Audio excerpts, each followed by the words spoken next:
All right, what's up? What's up? It's DJ K Mean, the Midwest Mixtape Queen, owner, operator, Mean Girls Media. See it on the shirt. President of Coalition St. Louis, and I'm rocking with ULSTN Media. What's up? Official X Squad DJ's mixtape. Turn this shit up. We rap the streets, you bastards. DJ K Me. Let me hear the album. I'm a fresh ass, trapping ass, scamming ass nigga. Low catching hit me when it's landing ass nigga. You a broke ass, petty ass, scrambling ass. All right. This is ULSTN Media's Build Series, platform specifically for independent artists and creators. I got a very, very special guest in the building, in the studio with me today. Just been on the grind, putting out a bunch of collaboration tapes. Been holding it down, representing St. Louis for the longest. DJ K Me. What's up? How you feeling? I'm all right. You know, it's a Saturday in the spring. There's not no snow outside, so can't complain. No, you can't complain too much, man. So it's decent now. I feel like The little 55 is all right. You know how St. Louis is. It might snow tomorrow. You know what I'm saying? It was 90. Was it 95 or something on Thursday? Then it was kind of chilly yesterday. We in the middle today. Yeah. It's you don't know. You don't play. Pimp don't know what to put on. Boy, I got a t-shirt and sweatpants. Yeah. With a mink coat on, like you don't know. We don't what to do. You know, snow boots. You know what I'm saying? But since it's your first time on the platform, what I like to do with everybody is I kind of like to start with their origin story and then bring it up to the present. So my first question to you would be, how would you describe your childhood?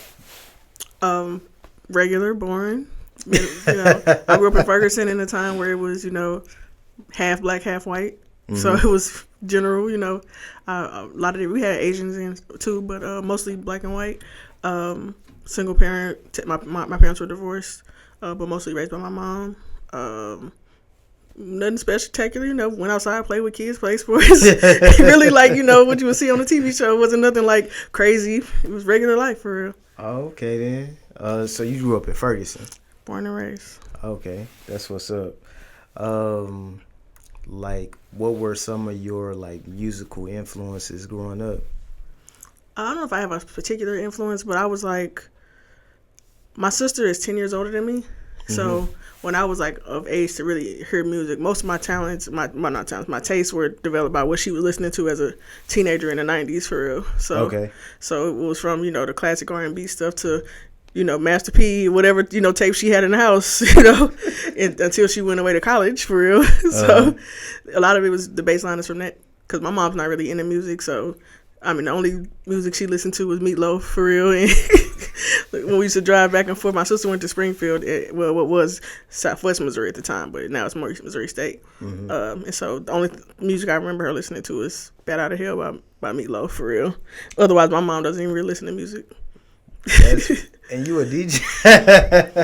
she whatever's on the radio was all she didn't buy albums. There was no collection at our house. Once my sister was gone, it was all gone. Okay then. And what type of music you say your sister was having you listen to? She listened to everything, but she was big on Janet Jackson, Michael Jackson. We went to New Edition concert last night. Me and her. She was a big New Edition fan. Okay. What teenagers listened to in the early 90s, late 80s. Okay. Who was your favorite artist back then? I think the first song I remember knowing word for word was probably Do or Die Po Pimpin' or something like that. Okay. So because also I had teenage cousins and stuff too, so that's kind of what was going on. And then like I say, it was her boyfriend and now husband at the time. He had Master P albums and stuff that maybe he might have left around, but yeah. It was just like I said, because my mama didn't buy music, it was whatever was on the radio, from Z to the Beat or whatever. What was it, Q95 at the time? Just whatever was on the radio. Yeah, so you Midwest Southern influence. Yeah, for sure. For real. So those were some of the things that you were influenced by. What made you start even wanting to play around with music or experiment with it? We was talking about this like a week ago. You remember back in the day? I don't know how old you are. This might date me, but they used to have these ads where you could send a penny for the CDs, and they had like buy one CD get 10 free little like things, like subscription things that came where CDs would come. So, but it got canceled because people was never paying for the CDs. It was supposed to be like you send $1 or whatever, or you pay it later. It was like, you know, cash on delivery type thing. Okay. But nobody ever paid the cash on delivery. Okay. So we would just order a bunch of CDs and they would just come to the house, and then somebody get a bill that nobody ever paid. And so that's something that kids today, they can't imagine because everything is right in their hand. We had to wait for the CD to come. Otherwise you had to record it from the radio. And then once it got to where we had, you know, internet and computer in the house, then we got to where we was on the LimeWire and downloading stuff that way. So like when you started getting this music, like what was you doing with it? Like I was the person that was making the mix CDs and the burning the CDs for people at the school. Okay. I still got my CD book to this day. How much was you charging? I did it for the love. Most of the time I didn't charge nothing, or whatever it just cost for the CD. It wasn't a hustle for me. No, it was just people at school. I made the mix. I might have made the mix CD myself, and it didn't cost me nothing but a little 10 minutes to burn another one for somebody else. I never sold them. Not like that. No. So you've been doing it off the strip for a minute. It was just for the love. Just for the love of the game, and so I didn't have to keep loaning you mine. You just have your own, because you know CD scratching. I gotta redo it anyway. So. But I definitely remember burning CDs and, you know, having your own custom like mixtape back in the day, man. And some of the music, man, back then, you know, it wasn't readily available like how it is now. It was work for sure, scouring them things. If you wanted to get the new whoever was hot at the time, man, like they'll charge you, you know, $5, $3. I never. Whatever. I mean, I'm like I said, it might have been just whatever it cost for the blank CD. I never really made it no hustle, no job. Okay then. So, how did you get into DJing? I mean, it seemed like a natural progression, but mostly I was doing like street team, putting up flyers and posters and stuff for parties and or artists from labels when I was interning for them kind of like promo teams, and I was just around DJs a lot, and just I'm a visual learner, so just being in the mix and seeing what was going on, and then one day I just bought a little cheap controller and started practicing in my living room, and it went from there. It's been almost 15 years now. How did you get your first gig? Family, for real, you know, referral. You just be around your people and you just practicing in front of your people, and somebody give you a chance, and then go from there. Then you know, people you're friends with, they can't do it, they pass it to you, and then go from there. So, when did you start making money from DJing? I mean, I don't define making money because the equipment cost. The amount of equipment costs, we probably always in the red for real. but getting paid to do it, probably like maybe 2 years into practice. But like now, that's why I don't understand. Like kids now, they DJ and they want to get booked the next week. I had to sit, and a lot of us sat in the room or sat behind somebody for months and maybe even a year or more before we even thought about having somebody pay us to do it. Yeah, and that's also kind of like messing up the culture because people they don't have to invest their time, so they don't value it the way they should. I got you. Like, how is DJing when you first started doing it? Like, was it about just, I don't know, like being able to get a gig, or was it about just trying to? I'm gonna be honest with you, it wasn't about none of that for me because, like I said, I was making mix CDs and stuff, and we started with just doing mixtapes only. So I didn't DJ like for people or for money other than mixtapes for, like I said, for probably like 2 years. But mainly because my primary thing is like artist promotion and management and stuff like that. The easiest way to relate to a DJ is to be one. And so it's a psychology thing. And so if I can speak your language and tell you why you could play the song this way or that way, it's easy for you to do what we're trying to do. I saw that in a past interview that you did that you used to blog back in college and stuff like that. Started in my dorm room in SLU. What made you get into blogging? So like I said, I was doing the street teaming, and then during that time in 2006, 2005, it was like music was just starting to hit the internet. So like I was saying, it's work to having to find all that music and stuff like that. But I noticed that there was none of that for St. Louis for real. And so I got to the point where I was like, I had found a program where I could rip people music off of MySpace, and I just would make it available so that people that was my age looking for them songs to put on their little iPod or MP3 player could get it. And then I started meeting like Keem was popular at the time, Shorty, all them people, because they found a blog too. and then they would see me in real life. So, and it just connected from there. Oh, okay then, man. And that's how you really start getting your DJ. Yeah, that was before I was a DJ. I probably wasn't a DJ for another like 5 years after that. Okay. Yeah, I was strictly just like a promo person and like blogger and writer. Like I wrote for The World for a little while. I wrote for Deluxe Magazine. So I was doing strictly like interviewing people. I interviewed Shorty and Loudy and all these people at those times, as well as helping them promote their music. So it was just in you to want to do this and help artists. It's for the love. If I wanted to be rich, I would have left St. Louis a long time ago. I mean, I want to be comfortable. Of course, I want some money, but but if it was only about money, I could have moved to Atlanta, Texas, anywhere by now, and taken my skill set and probably been 1,000 or at least. What is it about St. Louis to where you make it your home base? It is home. Ain't no about make it. I was born here, and like I was telling somebody else the other day, it's like some of the things I'm got access to and things I've learned. If I leave, nobody will have access to it or learn it. And so sometimes you have to take less so that everybody else can get more. Got you. So how did you end up linking with the Coalition DJs? So I had been aware of them for a long time. I had even taken artists to Atlanta to meet with them and do their events. Like we do the New Music Thursday here now, but it started as New Music Monday. And so we had been there a couple times with one of the artists that I work with named Young Dark. We took him down there. And basically what it started as in like a studio, the DJs would listen to your music, give you feedback, and then give you options of how they could work it. It's gotten a little bigger now. And of course it's in different cities and stuff now too. But I was aware of it, and it's something we wanted to do.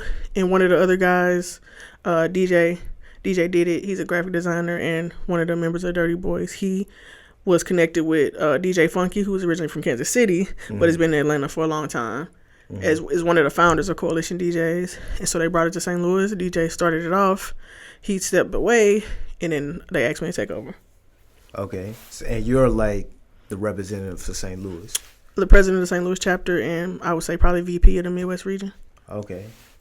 Oh, man. So, like, what exactly do you do with a lot of the artists that's coming up in the city? I try more than anything to guide them and get them advice. The problem a lot of times in St. Louis is knowledge.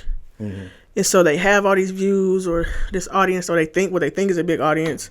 But when I go other places, nobody ever heard of them. They don't know nothing about them. They're not asking me about them.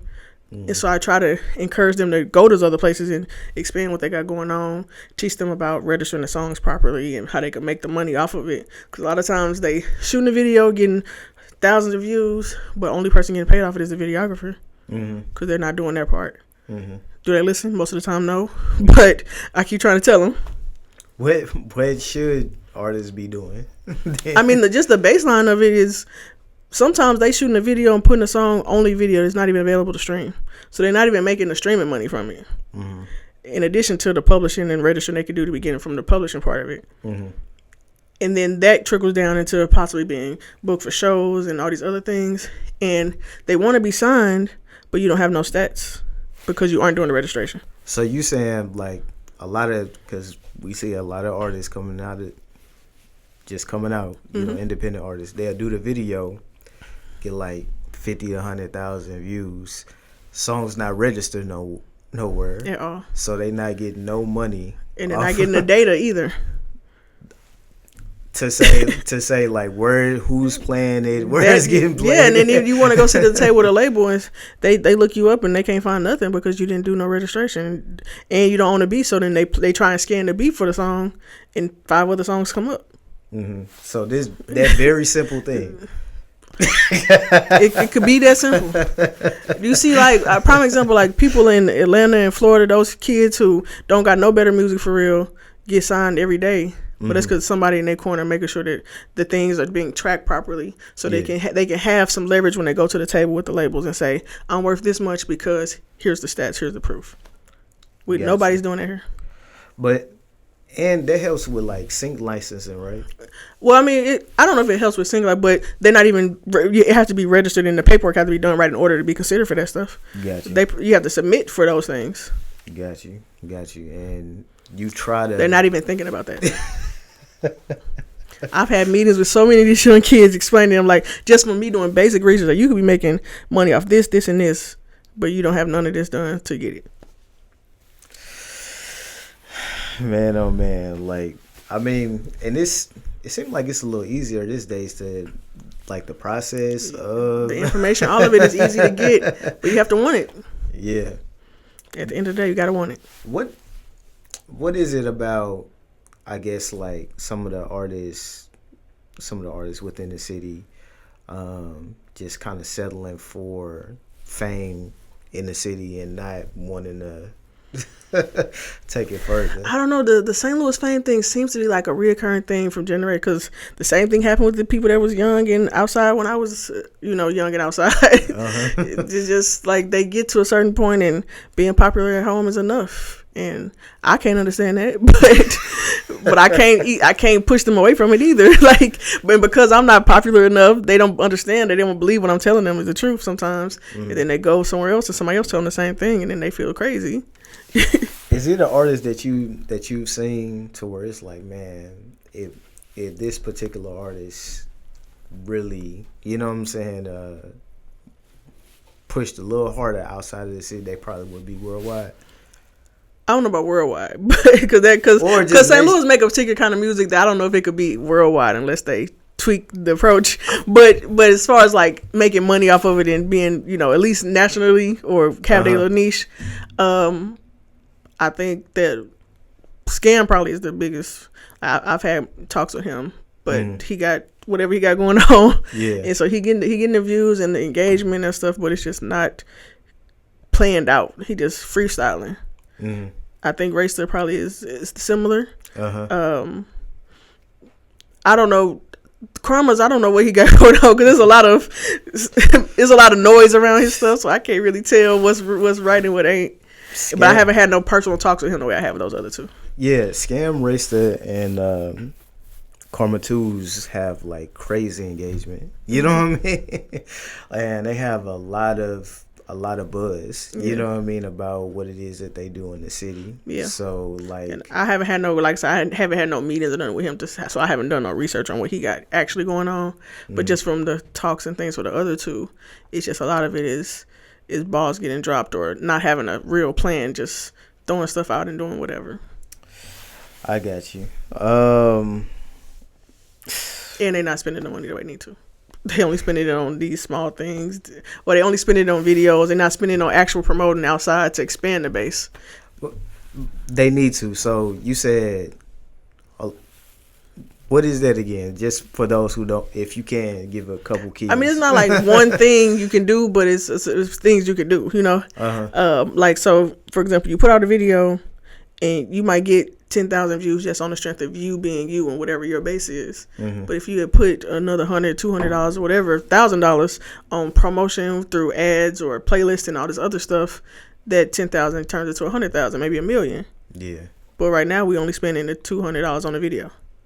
And then on top of that, if you have it registered, then you get the money off of the streaming and the publishing and stuff on top of that, because you not only do you get paid for the views of the video. If you got your YouTube monetized, you can get paid off the publishing of the song being used in the video and the streaming of the song. There's 3 ways at least you can get paid off of that one video if you're doing the right thing. And they're just not doing the right thing. Man, you're dropping all kind of I hope they pick it up. I mean, most of this I've said to their face though. Like I said, I really like them dudes, and I think they're good guys. But I just want somebody to focus. The main thing is in St. Louis is that we do just a little bit, and then we just get it's ADHD or something. I don't know. Like I really want them to. If somebody would lock in for 6 months, 18 months straight of just doing the work. There's no reason that they couldn't be the same way Bossman D-Lo came out of nowhere, but he put in steady work. The baby put in steady work because he went around the country. The baby's a prime example. He went around the country. He did meet and greets all over. He came to St. Louis before he changed his name to the baby. He was called Baby Jesus at first. He changed his style and everything, but once he flipped and he did all the promo, he went steady probably like 18 months, 2 years doing the work, laying the groundwork, and then once it hit.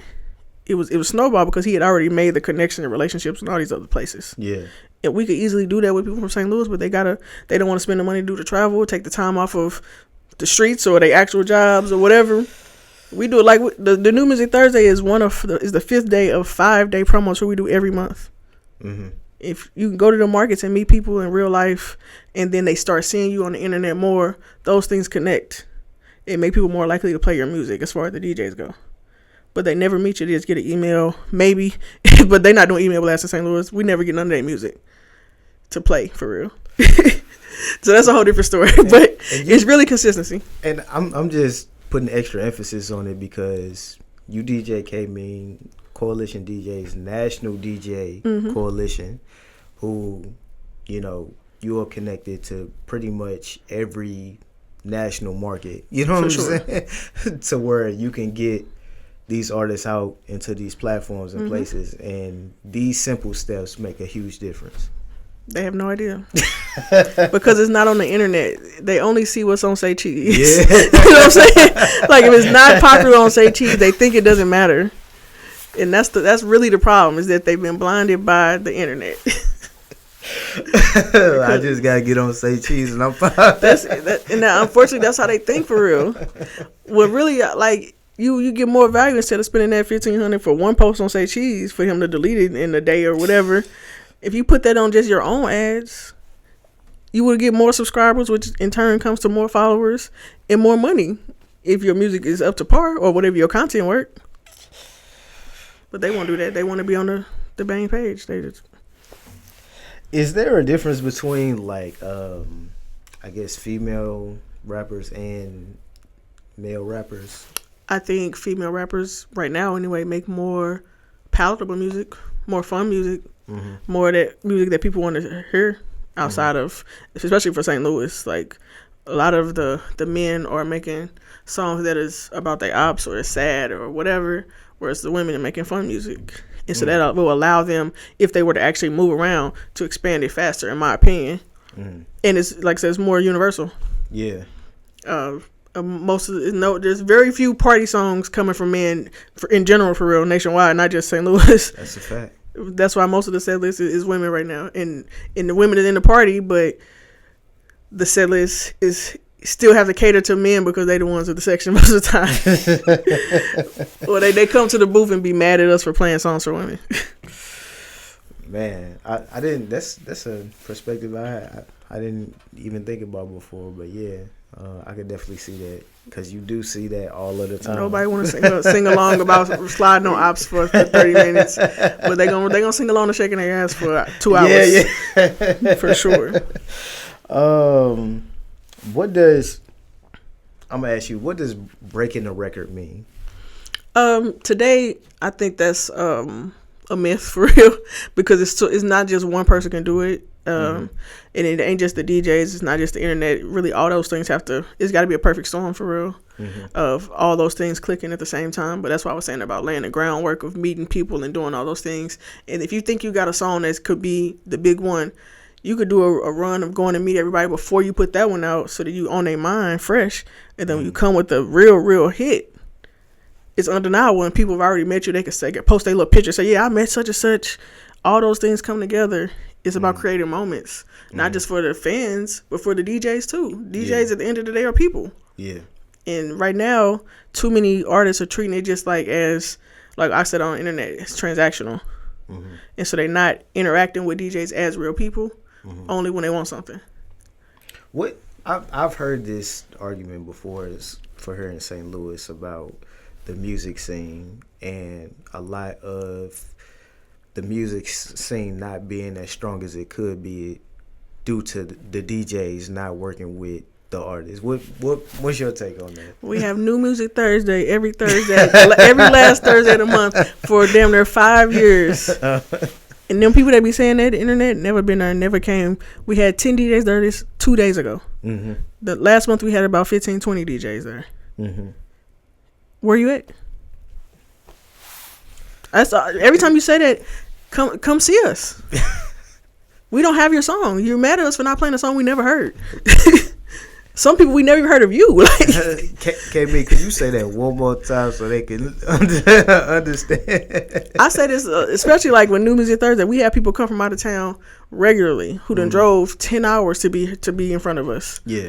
And we can't get niggas to drive 10 minutes. it's free to come in the room. I mean, it might cost some money to play the music, but there's still value in meeting people and talking to them in real life. You could come every month and just build with people, and we might just show you some love. We have showed people love all the time, but we're not gonna show you love just because you on Facebook mad. Show up. It's a two-way street. Meet me in the middle. Yeah. Our street, we show up at this corner every month. If you don't come to the corner, what you want me to do? I mean, this is real simple.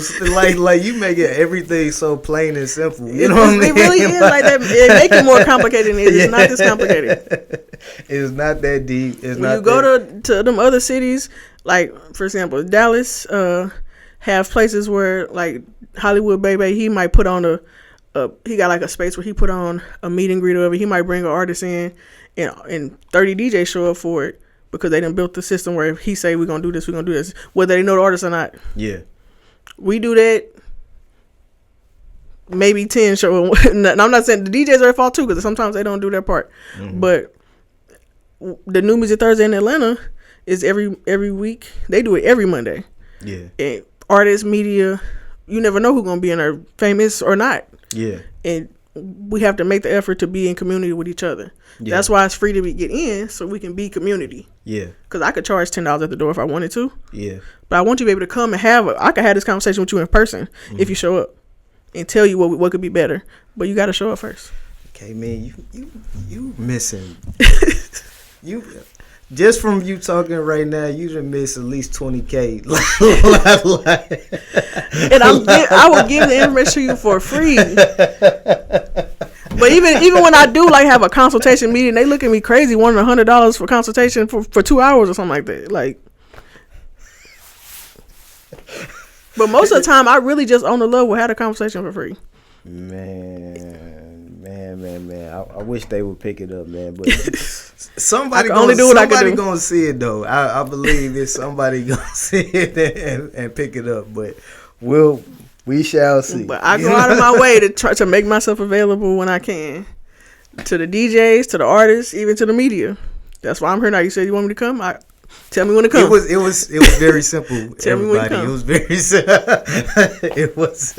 Even artists that say they want to sit down and talk, I say set the date. Tell me when to come. Yeah. They never set the date. I'm available between this time and that time. Tell me when to come. Bro. And I ain't even gonna tell people the different layups you done gave already. You know what I'm saying? Because you got to find out on your own. You know what I mean? But like, I'm not hiding. I'm everywhere. Not hiding. It's very simple. Just put the work in. But I wanted to ask you about the Chicken and Fries compilation album. For sure. How did that come about? It's really more the same thing. I just noticed that a lot of the younger artists, because you see a lot of the lineup on there was younger at the time, especially. Mm-hmm. Because they weren't doing the stuff. That was my way of getting them in a space where I could talk to them about publishing and make sure they got their stuff together, because all the songs are registered the right way. So you made sure on your project every song is registered and everything. Everybody had their stuff together. Mm-hmm. They got their credit for sure. I pay for the sessions myself. I oversaw the mixing.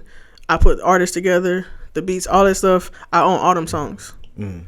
Only 2 songs I think on the whole thing were songs that people had already and gave me. Mm-hmm. But for the most part, we did all those from scratch. Got you. We got a second one, but it's not coming as good because I don't know if artists got worse or their work ethic is worse. Mm-hmm. We done had 3, I think, what we call open sessions, where we rent the studio out. We did 10-hour blocks. Artists come in and we just gonna make music from scratch. Mm-hmm. We ain't came out. To me, we haven't come up with nothing that's good enough for me to actually release. To do a second album. Man. Not to say there's been bad songs, but it's not a hit. You know what I'm saying? So is there a specific artist that you targeting, or? I'm mostly just exposing, like I have some features and things that, like, I've paid for a Raleigh feature 5 years ago that I just been sitting on. That it's about done. It's actually going to come out on a mixtape I'm doing as a bonus track because the girl's mixtape, she's on the song. And then I got an Erica Banks feature that we paid for. Gotcha. That we haven't quite finished yet, but it's gonna have. I'm gonna put some St. Louis people next to a real name. Of course, you've seen the Don Trip we already got. Yep. And so that was in between the albums, as well as the step with Trey. And so we've been doing things like that to give people other options and lights. But a lot of times the artists don't give me the energy back. And so an album with those kind of names on it, you saw that lineup. Yeah. How much energy you think they put into promoting it? And then it came out in August of 2019, and then I was planning on doing like a promo tour going to cities and cities for the next spring, and then COVID happened, so it kind of just ended everything. Man. But we did 4 videos. I got more videos and stuff than most of these rappers got for their album at that time. Like we definitely gonna build after this. I've tried everything to help people move forward, but they gotta want it too. Yeah. I get it. Like, so how many compilation albums have you done so far? Well, actual albums, that's the only one. Like I said, we're working on the second one. Mm-hmm. The other ones have been mixtapes. I was doing like a yearly mixtape. It started off some years ago. There was a music conference that came to St. Louis. And so I did the tape as Welcome to St. Louis for the people that was coming into town for the conference to be introduced to St. Louis music, basically. Mm-hmm. And I printed them up myself, passed them out during the conference. Mm-hmm. And so then I brought it back after that as like a 3-1-4 day thing. And so I think we've done 7 or 8 of those. Okay. And I usually just take songs of people that have either come to New Music Thursday or like the hottest songs in the city and put them together in one place. Gotcha. And then last year we did the tape with Rico and AR and JR we put that out on 3-1-4 day instead. Got you. What do you think of like this is what I was gonna ask you. What's your relationship with Sean Ferrari? I mean, he's somebody I met in the studio before, and he just been running into him in and out. I don't like we're not like friends or nothing like that, but we cordial. And if I see him, he see me. It's love for sure. Mm-hmm. And I respect everything you're doing. Mm-hmm. I got some beats from him that we gonna use on the side project that I'm gonna work on. Mm-hmm. That's gonna be for the Midwest, not for St. Louis, but all female rappers. What do you think about him and the artists in his era? Because he part of like the new era. Yeah, he like in the middle of both for real. Because he really been around for a long time. He just wasn't in the spotlight. Okay. He was part of 808 Mafia and all that stuff. Okay. Before he became with Eardrummers and all that. I get you. And he Chief Key affiliate and all that too. But I think that, like I said, it's weird because all this like the karma thing is hard to figure out what exactly their goal is. But I like that he is true to his sound. Mm-hmm. Like his beats sound a certain way. Mm-hmm. And they sound like St. Louis in a lot of ways. Mm-hmm. Like when you go back to where like I think the quintessential like St. Louis beat is Jaquan Hood Hop, like how grimy and bass heavy it is, and I think that Rory does a good job of that. Gotcha. Who are some of the hot artists that you think are like super hot right now that really need to be platformed?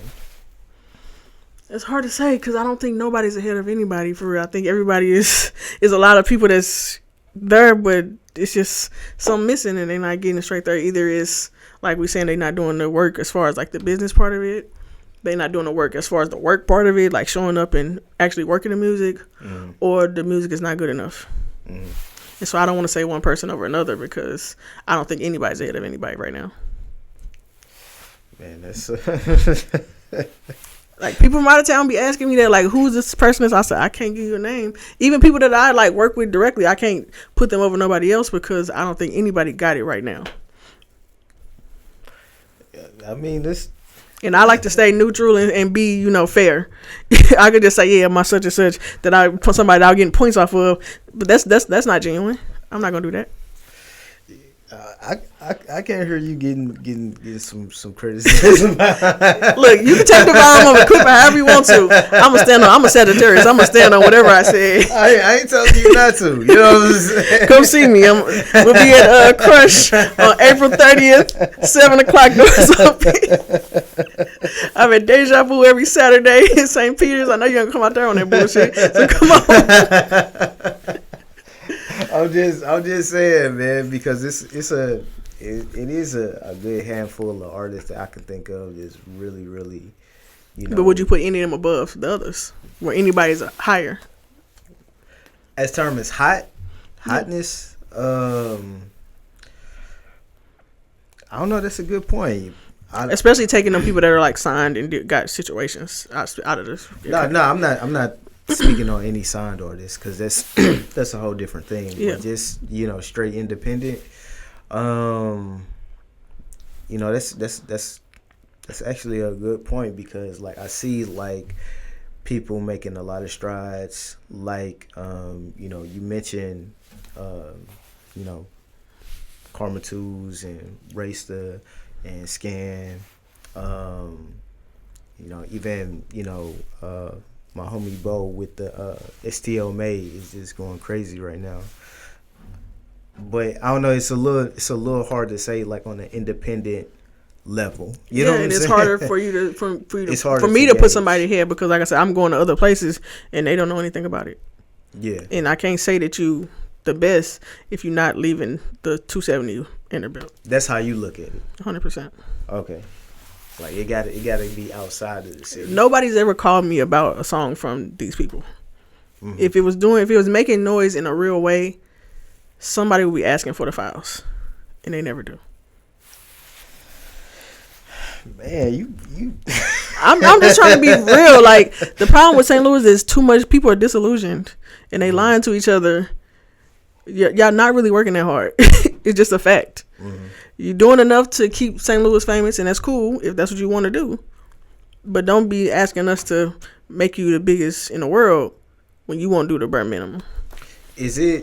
Have you ever heard like any records or just enough from any particular artist to take them back to like, yo, y'all need to be playing this down there in Atlanta, y'all need to be playing this in Houston, y'all need to be, you know what I mean? Like, have you last song that I found out that people was playing in other places was Make It Pop. Mm-hmm. And so then I tried to have them, go to them places. We went to Memphis one time. I introduced them to DJs down there, but they didn't follow it the way they're supposed to. Mm-hmm. And I can't. The artist did. Yeah. Once I found out that some of our DJs from the Coalition Tennessee chapter were playing the song, mm-hmm. I got them in touch with them right away. Mm-hmm. They was like, yeah, we didn't even. They was playing, I guess, the original version. Then they found out about the Big Boogie version. I sent them the files right away. They had no idea that existed. They was playing the original version. Somehow it got down there. I don't know how, but and so then we went to Memphis and I introduced them to some of those DJs, and I tried to get them more in the mix. But you got to follow up with them people.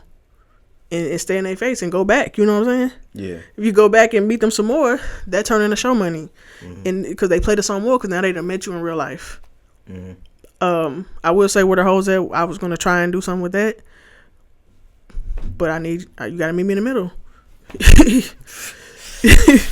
I reached out to bro. I tried to get him to get on the phone with me so we could talk about what I was gonna try and present to the people. Yeah. He never called me. So artists just dropping the ball. More times than not. Man, like I wasn't calling them about niggas about no money, none of that. Yeah. They asking me what's the song in St. Louis. This is the song, but I need us to be on the same page before I put your name in the hat.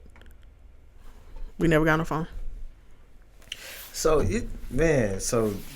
this thing with a lot of, because people who not from here, they probably don't understand just like some of the conversations surrounding, the artist scene, mm-hmm. You know what I mean? And a lot of the talks about the artist scene being bigger. And you from what you telling me, your experience that you've had with artists, it's 90 to 100% the artists. Or their management. Mm-hmm. Or whoever they put in control of their thing. Because sometimes artists are just artists and they don't know nothing about nothing. Yeah. And if they put in themselves in a position where they have a manager or somebody that's supposed to handle that for them, and those people don't take whatever people bring it to them seriously, mm-hmm. or they feel like it's not value and they miss the moment, the artist probably never knew it happened.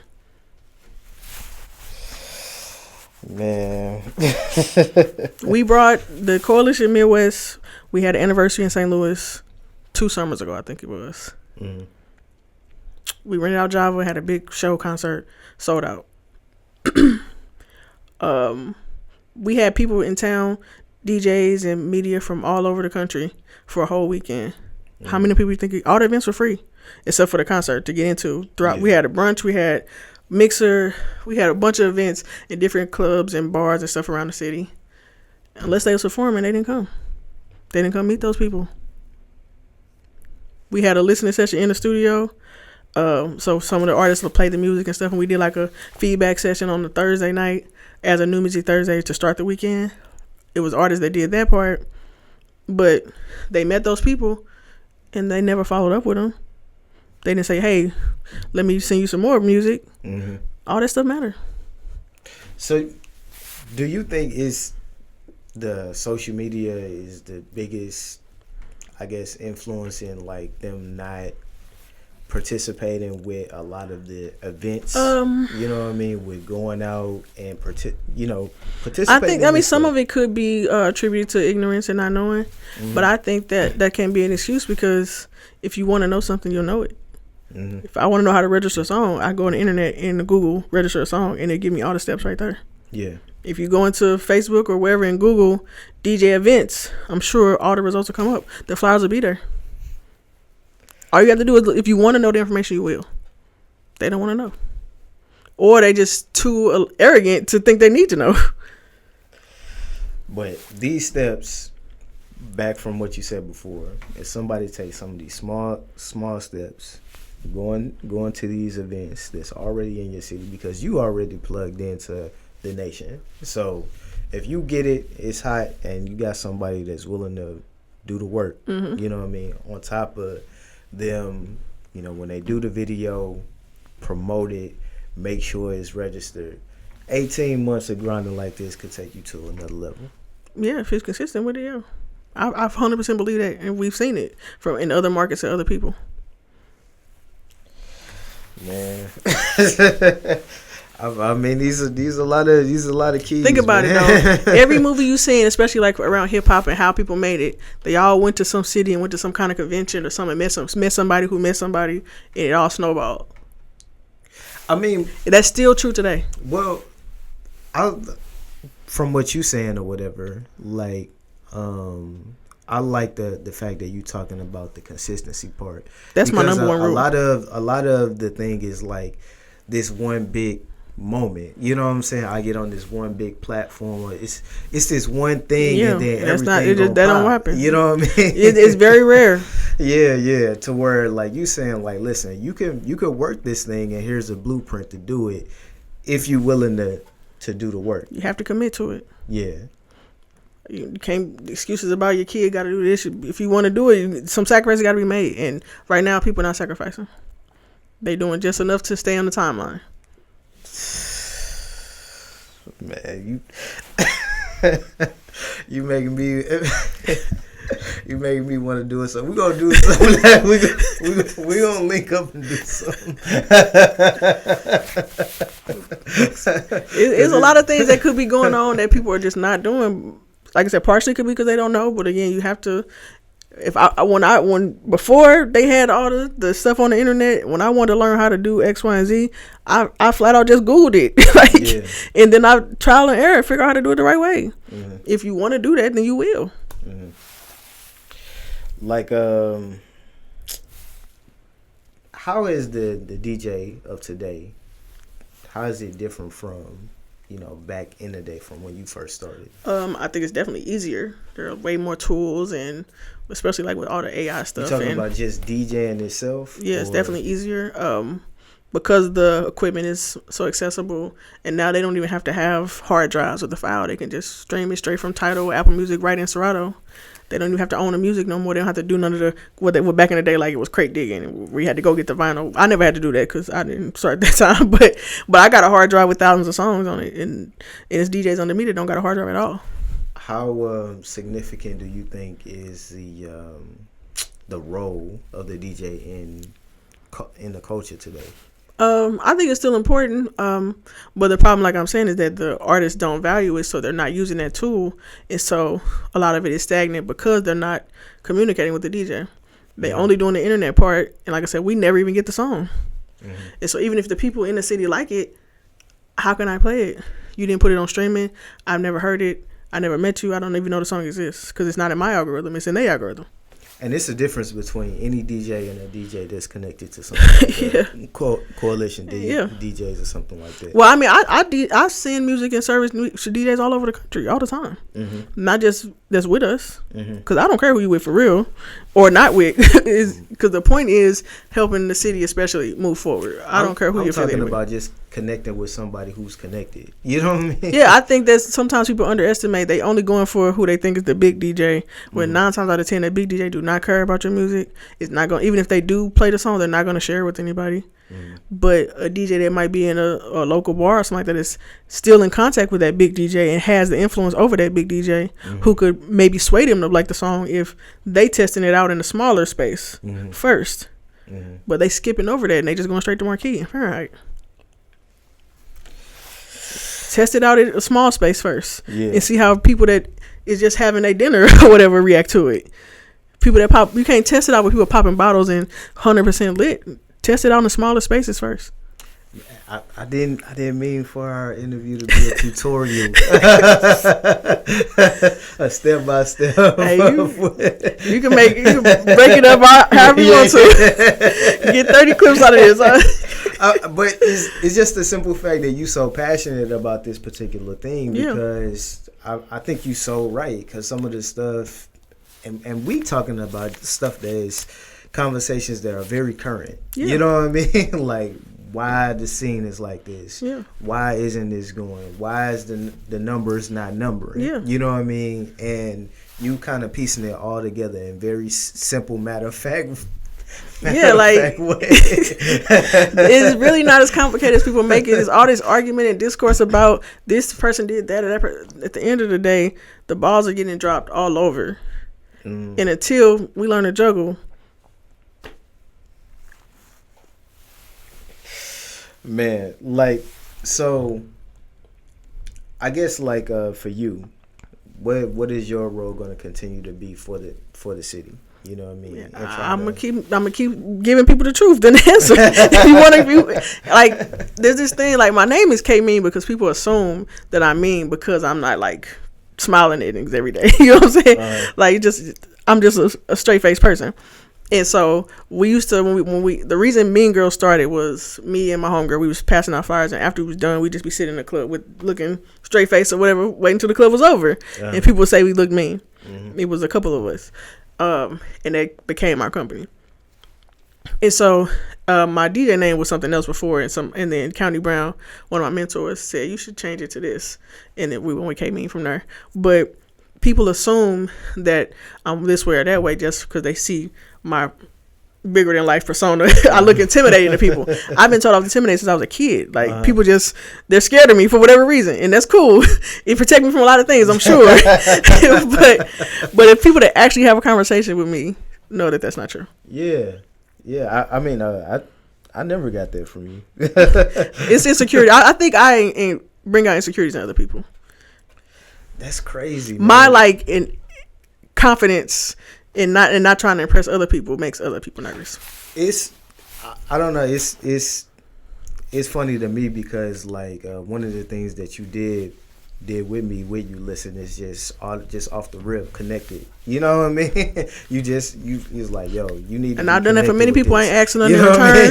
Just here's the information. If you want to do that, somebody can help you. Here's the money can help you with it. You know, I see you. You need to be hurt, and you just do it. You know what I mean? So it ain't been about no money, none of that. So everything that you saying, you live by it. 100%. You've shown it with your actions and everything. I don't even wear Adidas pants and Nike sneakers. If I say that, I think that look crazy. If I look down and my shoes and my pants don't match, I'm going back in the house. I live by that law for real. When I see kids with them Adidas pants and Nike shoes on, I'm like, what are y'all doing? I would never. My God. But it's a different era. I'm from a different time. I wouldn't dare. Bro, what is you doing? What is you doing? You know what I mean? They don't care, but I do. I feel you. I'm low key. I do kind of still think about this. I don't try to. I can't do it. I watch the brands. You know what I mean? Yeah. I'm not finna put a Reebok with it. Only Nike exception is when it's a jersey or something. But other than that, I still be tripping. I still feel some kind of way. I definitely be feeling some kind of way. So I feel you on that. You know what I mean? But what makes I kind of may have covered this already, but like, what do you say make you different from a lot of DJs? I never wanted to be the best DJ in the world. All them is like you might probably see on the line DJs arguing about who the best in the city. Best. I never cared about that. My goal has always been about pushing St. Louis music specifically forward to the masses. And everything I've done from start for real, from DJing, has been about that. Got you. I don't need no awards, no titles, none of that. Man, just get the work done. That's it. All right. So before I let you go, you got to give me St. Louis Mount Rushmore for music. Whew.